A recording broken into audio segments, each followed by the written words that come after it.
कि हमने D point A C line का मिड पॉइंट क्यों लिया, ताकि मेरा length A B is equal to length C E हो जाए। जब मैं लेंथ सी मेजर कर लूंगा तो क्या हो जाएगा, A B is equal to क्या होगा, क्या रिपोर्ट करूंगा, जो लेंथ मेरी सी की लाइन की जो लेंथ होगी। क्लियर है। इसका रीजन ये नहीं है बेटा कि डी पॉइंट मिड पॉइंट क्यों लिया है, इन दो ट्राइंगल को सिमिलर बनाने के लिए डी पॉइंट मिड पॉइंट नहीं लिया है। सभी को क्लियर है। D point A C line में कहीं भी हो, दोनों ट्राइंगल सिमिलर ट्राइंगल रहेंगे।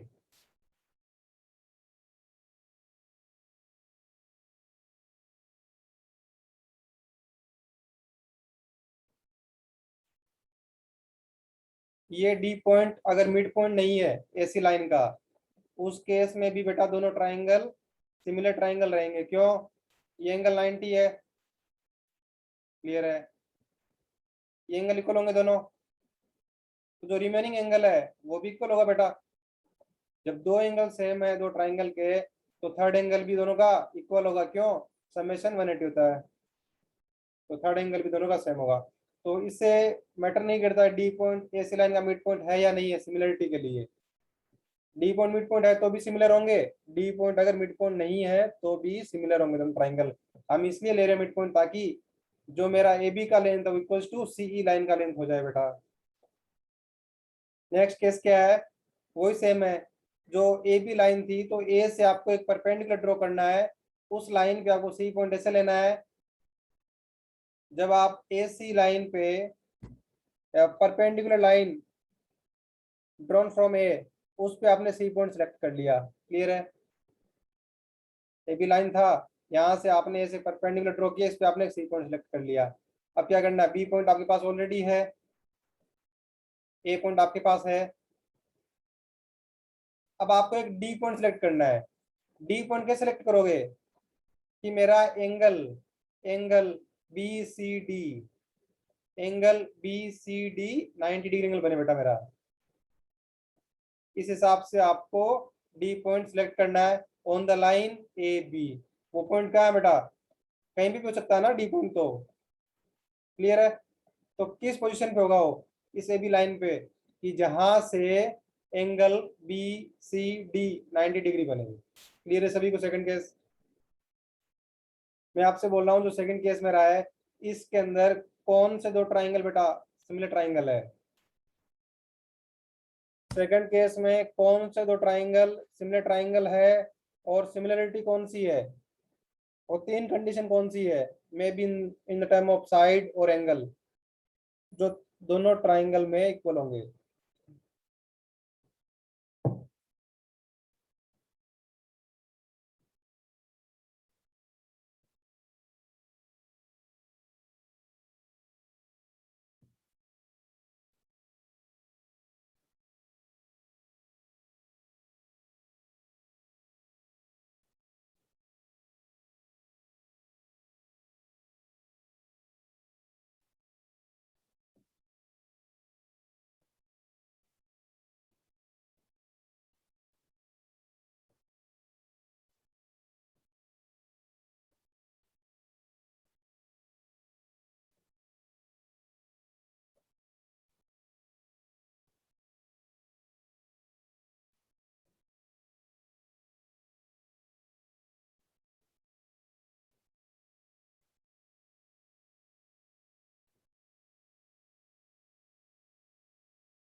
देखते हैं कौन कौन से ट्राइंगल सिमिलर है, क्यों सिमिलर है बेटा। देखो, ये एंगल 90 है। Triangle A B C triangle A B C and D A C, दोनों ट्राइंगल देखना बेटा, एंगल 90 दोनों में।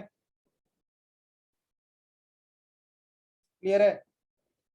सेकंड क्या है, the side A C is common. Clear है। ए सी साइड कॉमन है बेटा दोनों के अंदर। थर्ड चीज देखना आप लोग, ये एंगल 90 है, हमने इसके हिसाब से हमने डी पॉइंट सेलेक्ट किया है, कि जो हमारा जो सी पे एंगल सबटेंड कर रहा है बी एंड डी वो 90 हो। अगर मान लो ये एंगल थीटा है मेरा, ये एंगल थीटा है, तो ये एंगल क्या होगा बेटा, 90 माइनस थीटा।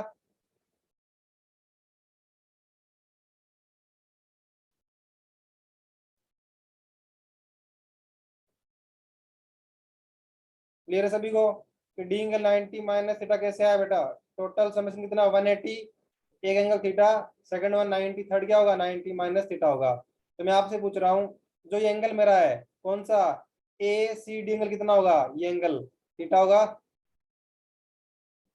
क्लियर है सभी को, ये एंगल 90, ये 90 माइनस थीटा, तो एंगल ए सी डी कितना होगा, थीटा होगा बेटा। तो इन दोनों ट्रायंगल में तीन चीज हो गई, दो एंगल 90 है, angle B and angle A C D theta है, और ए सी साइड कॉमन है दोनों में। तो इसमें देखना बेटा भी लगा रहा हूँ, A B upon A C, first triangle में A B upon A C is equals to, in second triangle A B upon A C किसके इक्वल होगा बेटा, A C upon A D. Clear है। अब क्या है, ये मान लो आपकी रिवर की फ्लो है, विड्थ रिवर की, ए सी आप मेजर कर सकते हो, ए डी आप मेजर कर सकते हो, तो क्या निकाल सकते हो बेटा आप लोग, ए बी फाइंड आउट कर सकते हो आप लोग। क्लियर है। थीटा के अपोजिट में है A C upon A B, theta के अपोजिट कौन साइड है बेटा, थीटा के अपोजिट ए सी और ए डी। तो आपने सिमिलरिटी लगाई और आपने यहाँ से ए पी का value in the terms of A C and A D find out कर लिया बेटा। नेक्स्ट में क्या, आप सी पॉइंट लिया आपने, इस हिसाब से क्या लिया सी पॉइंट कि एंगल मेरा 90 बने ए बी से। क्लियर है।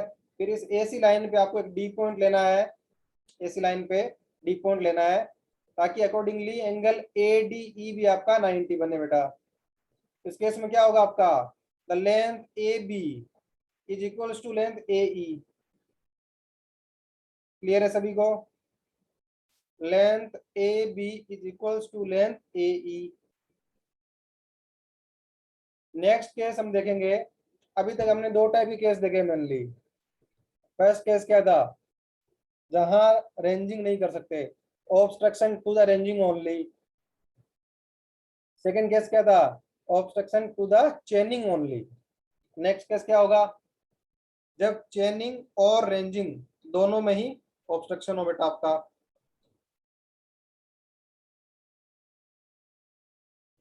A building is the typical example of this type of obstacle. The problem lies in prolonging the line beyond the obstacle and determining the distance across it.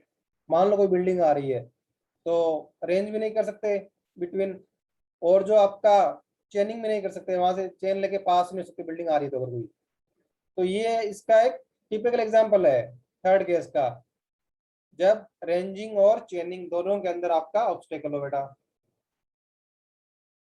पहला case देख रहे हैं, कौन सा है, choose 2 point A and B to one side and erect perpendicular AC and BD of equal length। मान लो कोई building आपकी,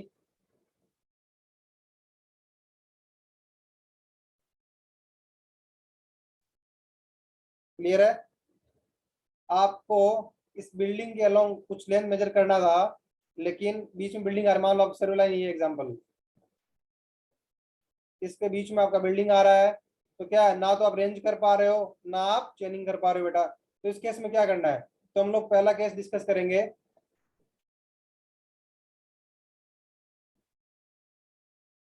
दो पॉइंट चूज करना है, कौन कौन से, ए और B. Okay, point A and point B.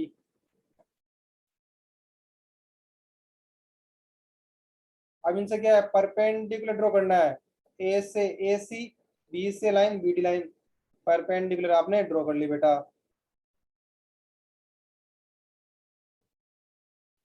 अभी सी डी लाइन को ज्वाइन करना है, ज्वाइन कर लिया, और इसको प्रोलॉन्ग करना है।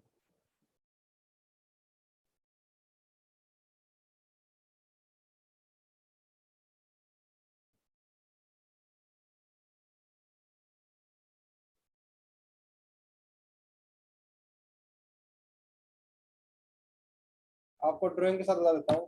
फर्स्ट केस,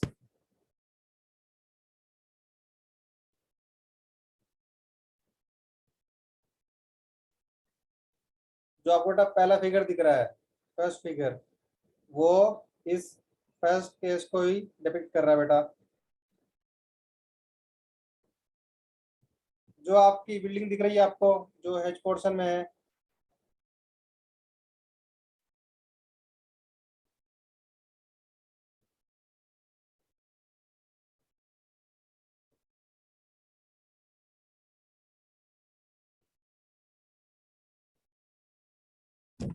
जो आपका बिल्डिंग है, इसके अक्रॉस हमें चेनिंग और रेंजिंग करना है बेटा। तो क्या किया आपने, दो पॉइंट सिलेक्ट किया, ए एंड बी, एक ही साइड में बिल्डिंग के। उसके बाद क्या आपने ए और बी से आपने परपेंडिकुलर ड्रॉ किया बेटा। परपेंडिकुलर क्या है, A C and B D line. दोनों की लेंथ बेटा क्या है, इक्वल लेंथ है।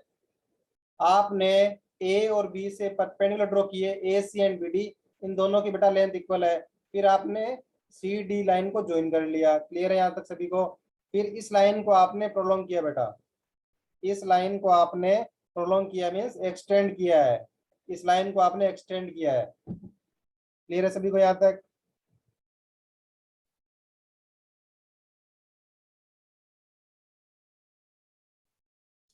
इस लाइन पे आपको, जो आपने लाइन एक्सटेंड किया है सीडी लाइन, इस लाइन पे आपने दो पॉइंट लिए हैं, ई एंड एफ। क्लियर है? E and F point. Again E and F point से आपको दो परपेंडिकुलर इरेक्ट करने हैं, ई G and F H.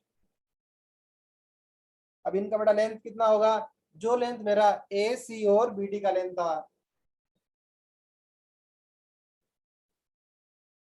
E point से भी परपेंडिकुलर इरेक्ट करना आपको, एंड एफ पॉइंट से भी आपको परपेंडिकुलर ड्रॉ करना है, जो जी एंड एच होंगे। इनका लेंथ कितना होगा, जो लेंथ ए सी का था और बी डी का लेंथ था, उसके equally E G and F H line का लेंथ होगा बेटा। तो अभी क्या आपको, अभी आपको पॉइंट मिल गए,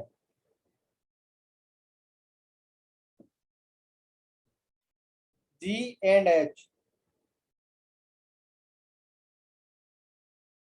अब मैं आपसे पूछ रहा हूँ, इसमें हम लोग इनडायरेक्टली बिल्डिंग का मान लो मुझे लेंथ मेजर करना है, तो हम लोग इनडायरेक्ट वे में लेंथ मेजर करेंगे। जो हमने एक लाइन ड्रॉ कराई है, C D E F line, वहां पे हम लोग मेजरमेंट करेंगे और उसको रिप्रेजेंट करेंगे in the line A B G H line. अब मुझे बताओ, इसमें अगर बिल्डिंग का जो लेंथ एग्जाम्पल मेजर करना है, बीजी लेंथ मुझे मेजर करना है, तो मैं उसको इनडायरेक्टली किस लेंथ मेजर कर लूंगा, मुझे लेंथ बीजी मेजर करना था। क्लियर है? तो मैं क्या करूंगा, लेंथ डीई मेजर कर लूंगा और क्या रिपोर्ट करूंगा, the length BG is equals to length DE. DE length को मैं मेजर कर लूंगा, उसको रिपोर्ट कर दूंगा is equals to length of BG line. Clear है सभी को फर्स्ट फिगर? ऐसा क्यों कर रहे हैं बेटा, आप बिल्डिंग के थ्रू पास नहीं हो सकते चेन लेके या रेंज नहीं कर सकते, तो उस केस में क्या है कि आपको उस पर्टिकुलर पोर्शन का लेंथ मेजर करना था। तो आपने क्या किया है कि उस पर्टिकुलर पोर्शन को आपने शिफ्ट कर लिया, एग्जांपल के लिए बीजी लाइन को आपने डीई लाइन की फॉर्म में शिफ्ट कर लिया, जहां से क्या आप उस पाथ में आप रेंज भी कर सको और चेन भी कर सको। हमारा पर्पज क्या है, मेजरमेंट लेना बेटा।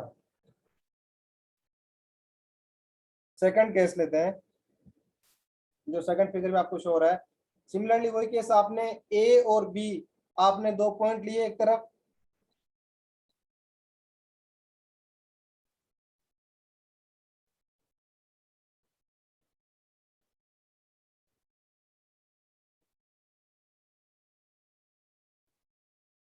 अब आपने क्या करा, ए पॉइंट से आपने एक परपेंडिकुलर ड्रॉ किया बेटा, जो लाइन ऐसी शो हो रहा है आपको, वो परपेंडिकुलर है two point A.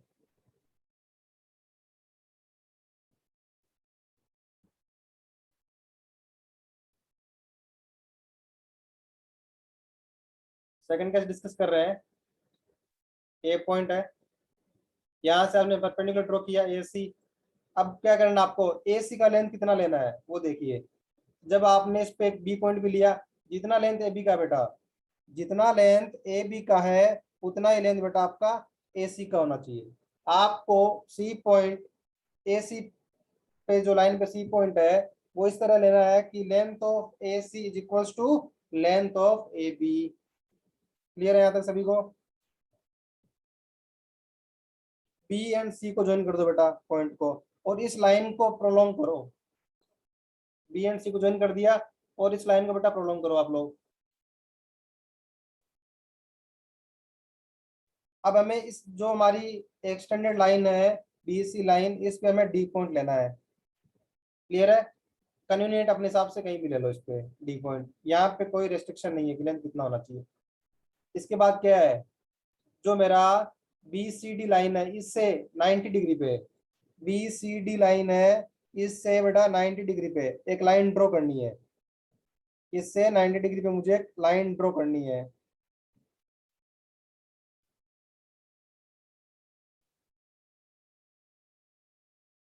D E line, D E line. और क्या बोला है, डी ई लाइन का बेटा लेंथ कितना होना चाहिए? ई पॉइंट कैसे लेंगे? डी ई लाइन का लेंथ क्या होगा, जो मेरा लेंथ होगा डी बी लाइन का।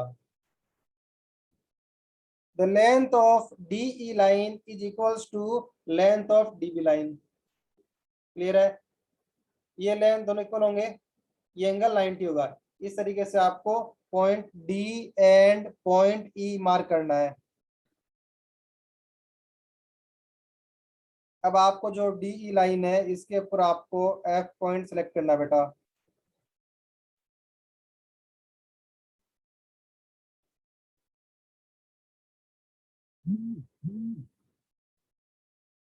डीई लाइन पे आपको बेटा एफ पॉइंट सेलेक्ट करना है, तो कैसे करोगे?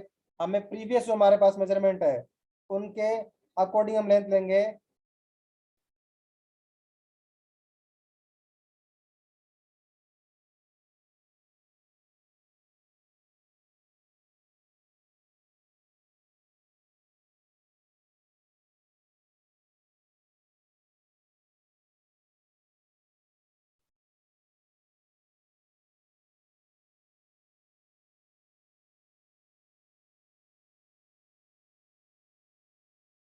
जो मेरे पास प्रीवियस मेजरमेंट थे कौन कौन से, like A B C and D के, उन्हीं को यूज करना है। पहले मैंने क्या किया, the length of line D E is equals to length of line B D. अब आपने एफ पॉइंट सेलेक्ट किया इसके ऊपर, डी ई लाइन के ऊपर।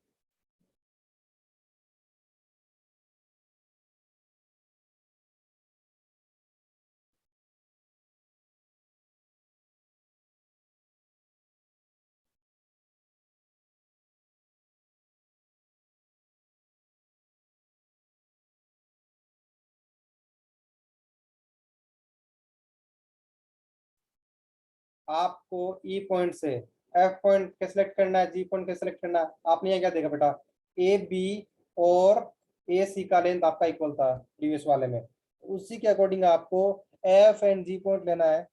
एफ एंड जी पॉइंट आपके पास डीई लाइन है उस पर आपको F and G point accordingly लेना है, ताकि आपका सिमिलरली एफ जी और जीई इक्वल हो जाए। क्लियर है? अब मान लो मुझे लेंथ ए जी मेजर करना था, लेंथ ए जी मेजर करना था, वो किसके इक्वल होगा? वो लेंथ सी एफ के इक्वल होगा बेटा। क्लियर है? लेंथ ए जी लेंथ सी एफ के इक्वल होगा बेटा।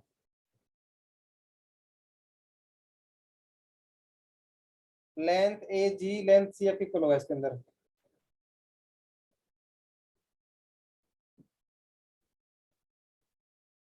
आपने क्या किया, आपने ए पॉइंट है बिल्डिंग एक तरफ यहाँ से परपेंडिकुलर ड्रॉ किया, और क्या किया, एक बी पॉइंट भी एक लॉन्ग लिया आपने ए बी लाइन पे। ए बी और ए सी का लेंथ इक्वल हो इस तरीके से आपने सी पॉइंट सेलेक्ट किया ए सी लाइन पे। क्लियर है?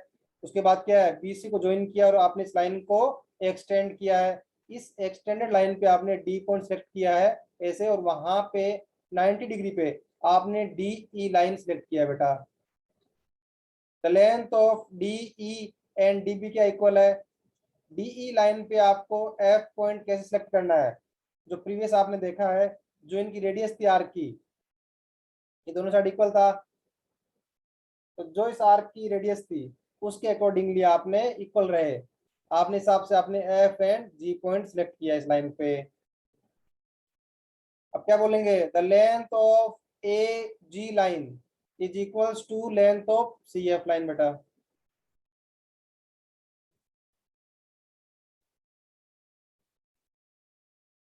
किसी को डाउट है फर्स्ट टू केस में?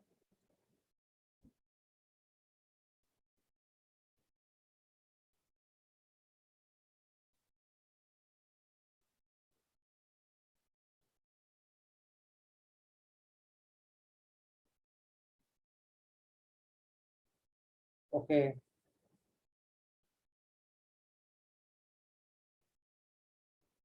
थर्ड केस डिस्कस करते हैं। सेम वही, आपका बिल्डिंग का पोर्शन है बी टू सी, हमें क्या करना है? बी टू सी बेटा लेंथ मेजर करना है।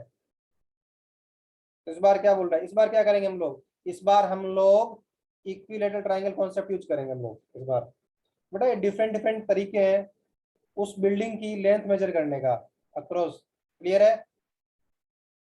तो आपको जो कन्वीनियंट लगे उस साइड पे, वो आप जो तरीका वो यूज कर सकते हो। इस बार क्या करेंगे हम लोग? इक्विलेटरल ट्रायंगल का कॉन्सेप्ट यूज करेंगे हम लोग। सेम वही रहता है, दो पॉइंट सेलेक्ट करने हैं A and B same side में। अब आपके पास ए बी दो पॉइंट है, मीन्स कि आपके पास एक साइड आ गई, ए बी साइड आ गई। अब मैं इक्विलेटरल ट्रायंगल कॉन्सेप्ट यूज कर रहा हूँ, तो मेरे पास अगर एक साइड है तो क्या मैं इक्विलेटरल ट्रायंगल ड्रॉ कर सकता हूँ?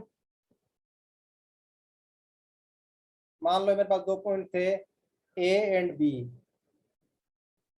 मैंने सेलेक्ट कर लिए कन्वीनियंट अपने अकॉर्डिंगली।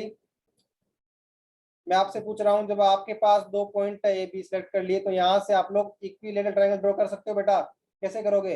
इक्वल साइड का लेंथ आ गया है बी, उसी इक्वल लेंथ के आपको दो साइड ड्रॉ करने, एंगल क्या है? 60 डिग्री एंगल बेटा। क्लियर है? तो ये आपके पास A B E equilateral triangle आ जाएगा यहाँ से।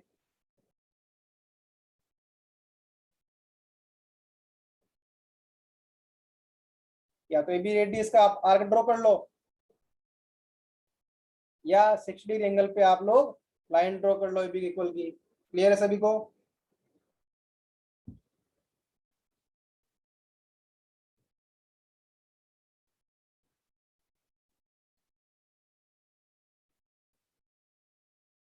यहाँ तक क्लियर है? अब क्या करना बेटा? इस लाइन को एक्सटेंड करो, ए बी लाइन को, ए ई लाइन को, सॉरी, ए ई लाइन को आप लोग एक्सटेंड करो। इस लाइन पे आपको, आपने एफ पॉइंट सेलेक्ट किया है। क्लियर है? इस लाइन पे आपने एफ पॉइंट सेलेक्ट किया है, और जो मेरा ए ई एफ लाइन है इस पे आप लोग कहीं भी एच पॉइंट सेलेक्ट कर लो। अब क्या करना आपको? जितना लेंथ एफ एच का है, जितना लेंथ एफ एच का, यहाँ पे भी क्या करना आपको? एक इक्विलेटरल ट्राइंगल ड्रॉ करना है बेटा आपको। इक्विलेटरल ट्राइंगल ड्रॉ करना है, एफ एच एंड के। क्लियर है? अगेन इस लाइन को आपको एक्सटेंड करना है। यहाँ तक क्लियर है सबको? जो मैंने दो ट्राइंगल ड्रॉ किए हैं ए बी ई, वो भी इक्विलेटरल ट्राइंगल है, and triangle F H and के, ये भी आपका इक्विलेटरल ट्राइंगल है बेटा।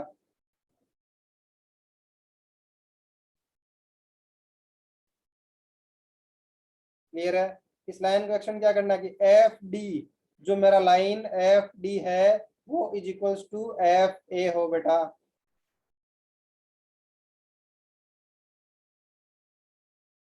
क्लियर है सभी को? F D line is equals to F A line. यहां तक क्लियर है सभी को?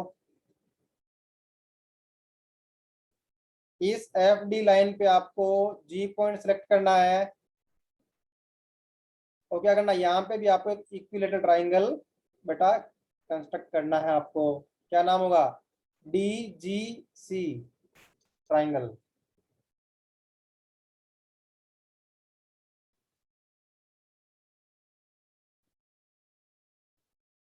अब मैं आपसे पूछ रहा हूँ लेंथ बी सी क्या होगा? लेंथ बी सी क्या होगा बेटा, ये लेंथ बी सी क्या होगा, टोटल लेंथ कितना बेटा, ए डी माइनस क्या करेंगे, A B and C D. Clear है यहां तक सबको, total length minus the side of two equilateral triangle, तो आपके पास लेंथ बी सी आ जाएगा। Length A B and C D, जो दो ट्राइंगल्स के साइड्स है उनको माइनस कर लो। अब आपको पता है कि जो मेरा ये ट्राइंगल भी एक इक्विलेटरल ट्राइंगल है, ट्राइंगल ए एफ डी भी एक इक्विलेटरल ट्राइंगल है, तो बेटा साइड ए डी किसके इक्वल होगा, साइड ए एफ के इक्वल होगा। क्लियर है, तो ए डी को आप लोग ए एफ से रिप्लेस कर दो। तो सभी क्लियर है कि इक्वेशन कैसे आया है, B C is equal to A D minus the two sides of two equilateral triangle A B and C D. फिर क्या करा इसने, टोटल लेंथ जो ए डी थी उसको रिप्लेस कर दिया ए एफ से रिप्लेस कर दिया इसने, तो क्या होगा A F minus A B minus C D.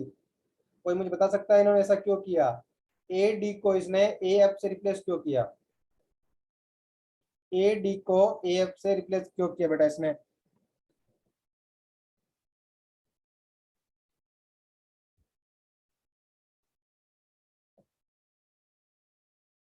A D length को ए एफ लेंथ से रिप्लेस क्यों किया इसने,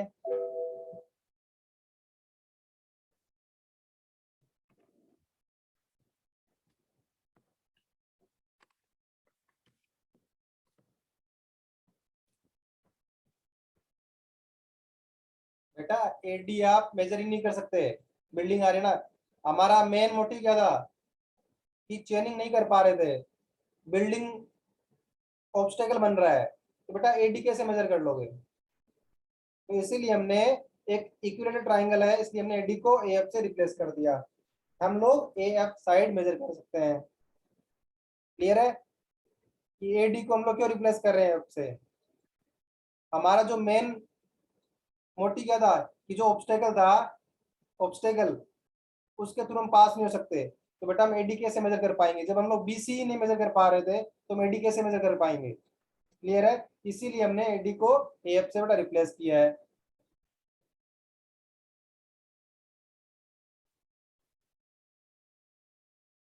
और केस देखते हैं,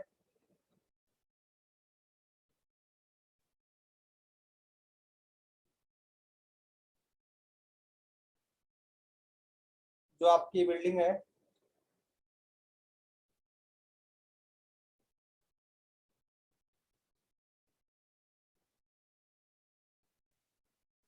आपको दो पॉइंट, अगेन वही तरीका, दो पॉइंट सेलेक्ट करने हैं ए एंड बी,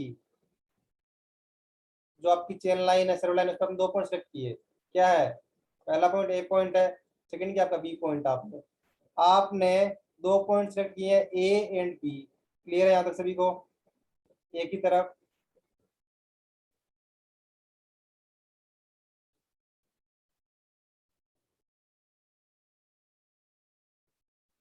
और आपको एक C B D line draw करनी है, C B D line draw करनी है।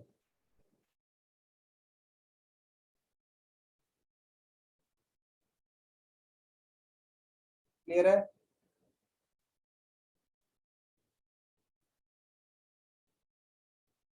C B D line draw करनी है आपको।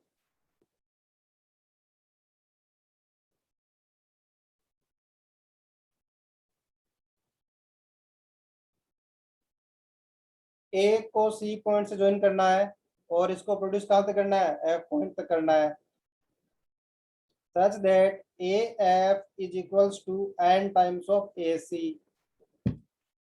Similarly, join A and D and produce it to G such that AG is equals to n times of AD.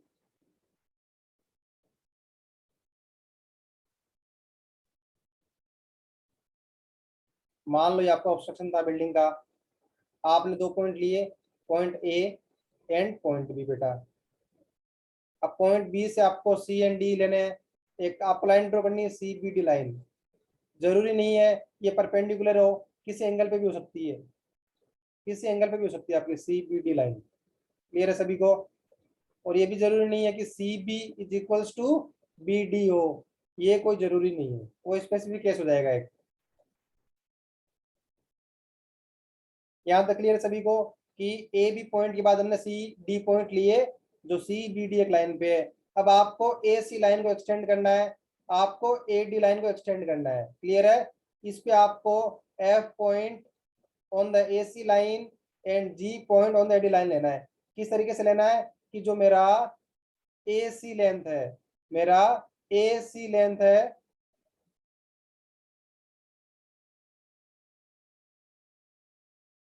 उसके multiple में आपका A F length हो।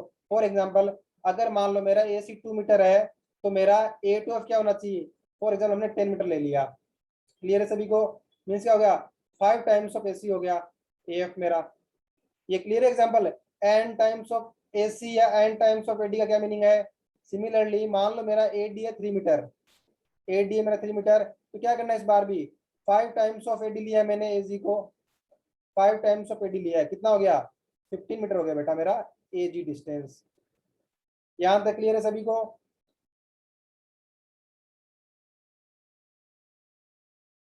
किसी को कोई डाउट तो नहीं है कि मैं जी और एफ पॉइंट में कैसे सिलेक्ट कर रहा हूं?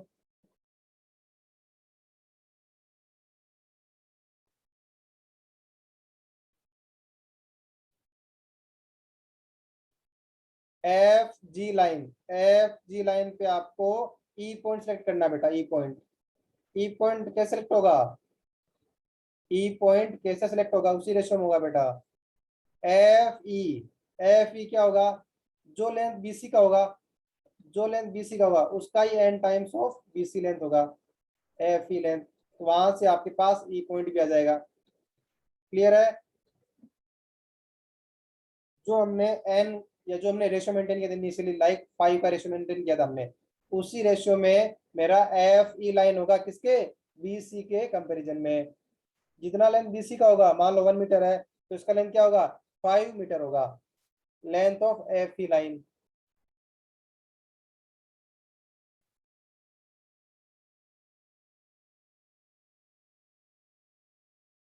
क्लियर है यहाँ तक सभी को?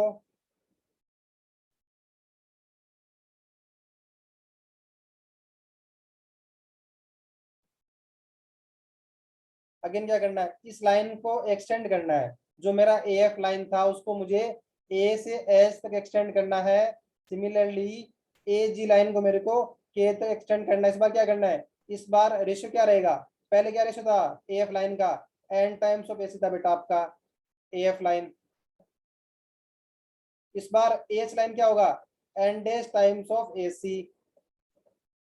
मान लो कि पहले ये 5 टाइम्स ऑफ ए सी था, तो एच क्या होगा?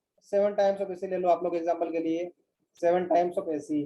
सिमिलरली आपको जो ए से जी लाइन था उसको एक्सटेंड कहाँ तक करना है? ए टू के तक लेके जाना है। सिमिलरली वही n days of A C A D होगा इस बार इसका लाइन। इसी तरीके से आपको बेटा जे पॉइंट सेलेक्ट करना है। जे पॉइंट क्या होगा? वो एन डेज ऑफ बेटा बीसी होगा, जो ये जी एच लाइन आपकी। क्लियर है सभी को? तो आपने सिमेट्री से आप इसको ड्रॉ कर लोगे। इसके बाद मैं पूछ रहा हूँ the line B E, the line B E क्या होगा? टोटल लेंथ क्या है? A E minus A B. हमें क्या पता है? ए ई क्या है? ए ई क्या होगा? N times of A B होगा। तो बी ई को क्या रिप्लेस किया इन्होंने? N minus one A B. देखो बेटा मुझे मेजर करना था, ये लेंथ मेजर करना है, बी ई लेंथ मुझे मेजर करना था। क्या बोला मैंने? बी क्या होगा? टोटल लेंथ कितना है? A E minus A B. Clear है? अब ए ई क्या है? ए ई तो बेटा मेजर नहीं कर सकता क्योंकि बीच में ऑब्स्टेकल आ रहा है। तो ए क्या होगा? ए बी का एन टाइम्स होगा, n times of A B minus A B. तो क्या बन गया? N minus one times of A B. N जो आपने रेशियो इनिशियली आपने एज्यूम किया, या आपने जो रेशियो इनिशियली लिया लाइक 5 टाइम्स लिया या 7 टाइम्स जो रेशियो लिया आपने, वो आपका एन वैल्यू है। क्लियर है? तो यहां से आप लोग ये जो आपकी डिजायर्ड बीई लेंथ निकाल सकते हो। क्लियर है सभी को? मैं आप लोगों से पूछ रहा हूं, आप लोग ये जे पॉइंट क्यों ले रहे हो, एच और के पॉइंट क्यों ले रहे हो? अगेन किसी को आइडिया है? ये हम एसी जो हमारी एसी लाइन थी में इनिशियली उसको हमने एफ एंड जी तक एक्सटेंड किया हम लोगों ने, उसको हम अगेन एक्सटेंड क्यों कर रहे हैं फिर? एच के पॉइंट तक क्यों एक्सटेंड कर रहे हैं हम, जे पॉइंट क्यों ले रहे हैं बेटा? किसी को आइडिया है कोई? जबकि वो तो मेरे मेजरमेंट में कोई आगे काम ही नहीं आ रहा है। क्या मैंने क्या बोला? The length B E is equals to n minus one times of A B. A B तो मेरे पास यहीं पे है, ए बी लेंथ। तो मैं ये एच जे के क्यों ले रहा हूँ बेटा? इतना मेरा जो वर्क है उसको रेक्टिव क्यों कर रहा हूँ? एच पॉइंट, के पॉइंट, जे पॉइंट, किसी को आइडिया कोई?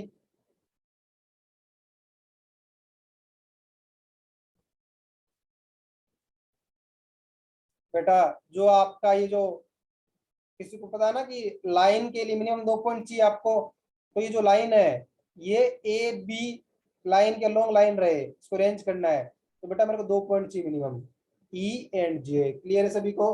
तभी ये लाइन बन ड्रॉ पाएगी लाइन, वरना एक सिंगल पॉइंट से बेटा आपकी लाइन ड्रॉ ही नहीं पाती।